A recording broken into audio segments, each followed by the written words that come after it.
Sir.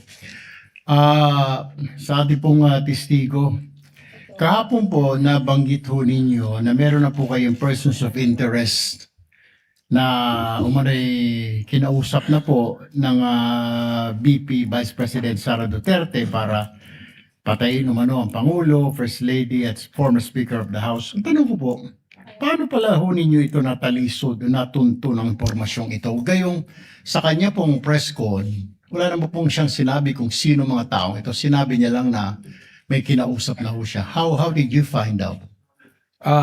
Ganito po yan, sa lahat naman po ng kaso na hinahawakan po ng National Bureau of Investigation para po maging successful yung aming pag-iimbestiga, ay nagre-rely po kami sa iba't ibang intelligence report. Yung nga po, may tinatawag tayong open source intel, human intelligence, and we also use tools to monitor things. At titrim down po tayo niyan, tinitingnan po natin hanggang dumating tayo dun sa punto na mayroon pong resolusyon yung ating pong kasong tinitingnan. With regards to po sa persons of interest, yung prosesong din yan po ang ating pong sinundan. Okay. Without mentioning po kung sino itong mga tao na ito or yung pagkakilala nila, kung nasaan sila, maaari po ba ninyong bigyan kami ng ideya ito mga persons of interest na ito, kung ano po talaga ang trabaho nila, kung sila po ba talaga yung mga hitman o mga gun for hire o riding in tandem, ano ho ang klaseng trabaho meron ito mga ito? Well, siguro po ganito, although I cannot reveal so much in the identity, but going to the process na sinasabi ko nga po, so we're using informants, may mga sinusundan po tayo. Ang una-una ating pong tinignan dyan, yun nga pong sinabi na kumausap ng papatay. At yung pong papatay ay pumayag na. So, ano pong ginawa natin dito? Tinignan na natin kung saan spear po papasok. Sino ba yung pwede? Saan ba pwedeng nanggaling yon? Hindi kagad sino. Saan po ba pwedeng nanggaling yon? At lumalabas po rito, alam natin yung kasaysayan, malawak po ang kanyang tinatawag na connection, yung network po. Alam naman natin, siya Vice Presidente at ang dating Pangulo ay kanyang ama. Ibig sabihin, nakadevelop po ito ng mga relasyon. Unang-una na sa mga men in uniform na hanggang sa ngayon, marami po rito na na-appoint pa niya nung panahon na sila ay nandiyan. Nandiyan din po, binanggit ko yung Vice President sa security group at yung pong mga double death squad. So, tinignan po natin at tinignan by process of elimination yung mga tao po na maaaring dun nang galing or maaaring nakakaalam. And by process of elimination, nag-start po kami maraming individuals hanggang sa matrim down po namin ng matrim down. Hanggang sa ngayon, kaya sinabi ko po kahapon sa kagalang-galang sa katanungan ng ating Senate President po, gaano ba katagal pa to? And I said, we have great progress. Dahil lang simula po kami sa marami ngayon na trim down na po namin sa iilan na personalidad po.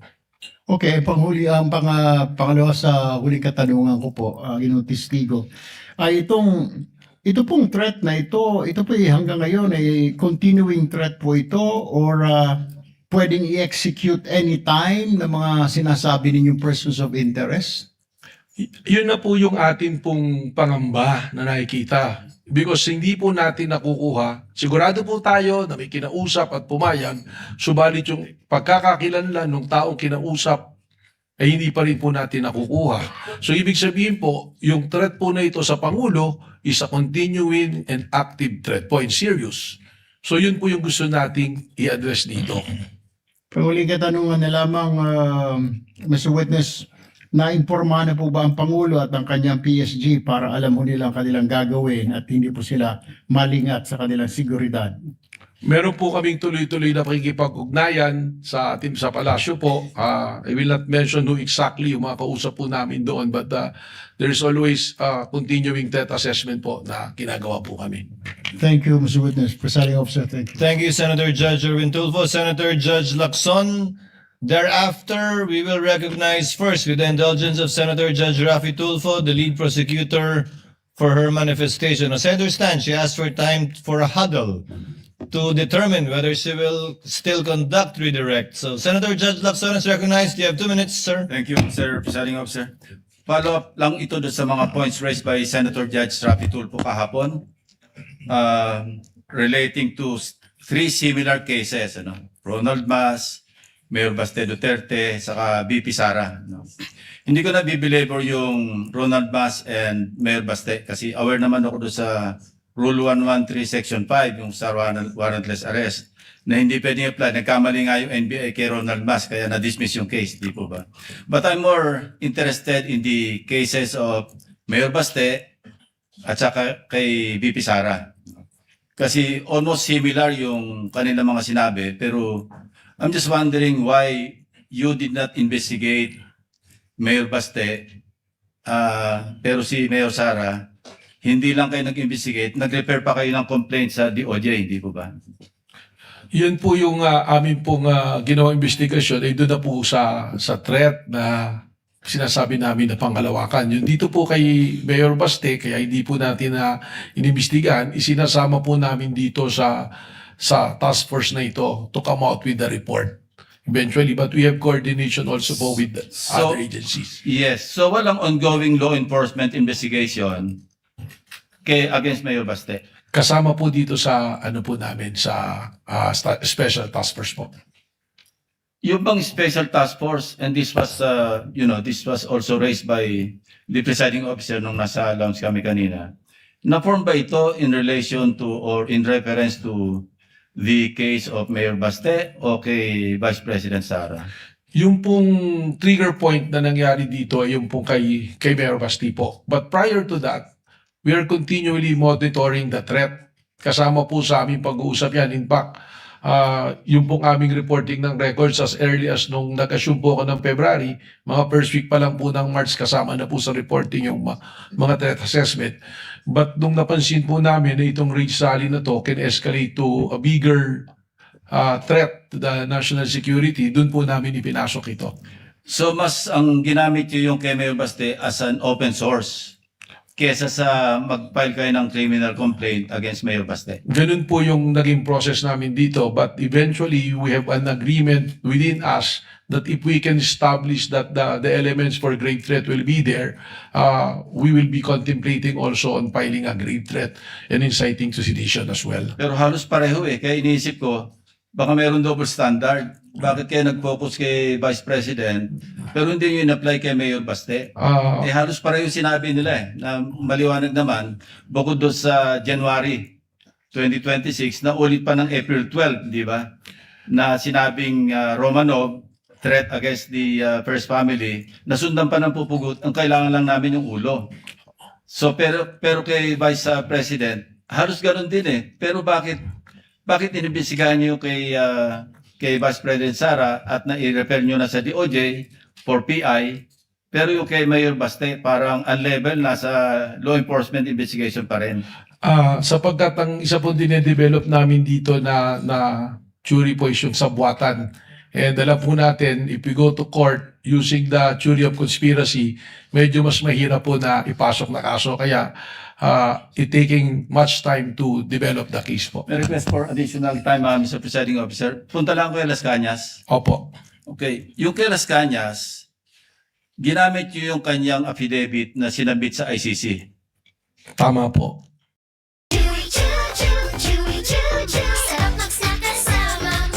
Lemon Square Choo-Choo! No more buying expensive blood glucose test strips. No more enduring the daily pain of finger pricking. Parang pang-open source. Tama Not po, for sir. anything, di ba? Not for anything po. So yes, walang sir. evidentiary value ito. Yun po ay ang basehan namin, kaya po namin iprinisinta. Isa po sa naging basehan namin dun po sa, isa nga dun sa 5 standards po natin na pattern of violence po. Pero wala kayong intention na kung magpapile kayo ng kaso, isasubmit yung affidavit niya na sinabit sa ICC.